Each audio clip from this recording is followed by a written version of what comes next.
Madame, Monsieur, bonjour et bienvenue dans ce premier JT de la semaine. Voici les titres de ce lundi 21 septembre. Impôt sur le revenu, obligation d'emploi des handicapés et contrat de vente à distance. On ouvre donc cette édition avec l'impôt sur le revenu et cette information. En 2016, de nouveaux contribuables devraient voir leur impôt sur le revenu baisser.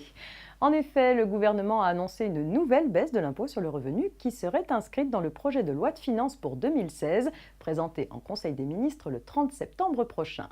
Cette nouvelle baisse d'impôt s'élèverait à plus de 2 milliards d'euros et concernerait plus de 8 millions de contribuables. La baisse d'impôt serait d'un montant de 200 à 300 euros pour la plupart des célibataires concernés et de 300 à 500 euros pour les couples.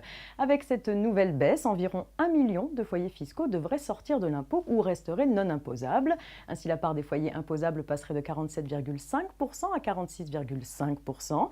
Pour les autres redevables, le gouvernement a précisé que l'impôt sur le revenu ne devrait pas augmenter à situation personnelle et revenus inchangés par rapport à 2015.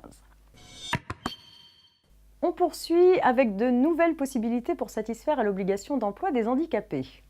Les entreprises d'au moins 20 salariés ont l'obligation d'employer au moins 6% de travailleurs handicapés. Mais elles peuvent satisfaire en partie à cette obligation en concluant des contrats de fourniture, de sous-traitance ou de prestation de services avec des entreprises du secteur adapté ou du secteur protégé ou en embauchant des stagiaires.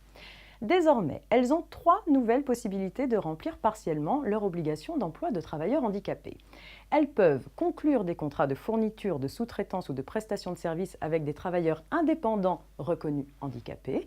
Elles peuvent également accueillir des personnes handicapées pour des périodes de mise en situation en milieu professionnel. Elles peuvent enfin accueillir des élèves stagiaires handicapés en période d'observation.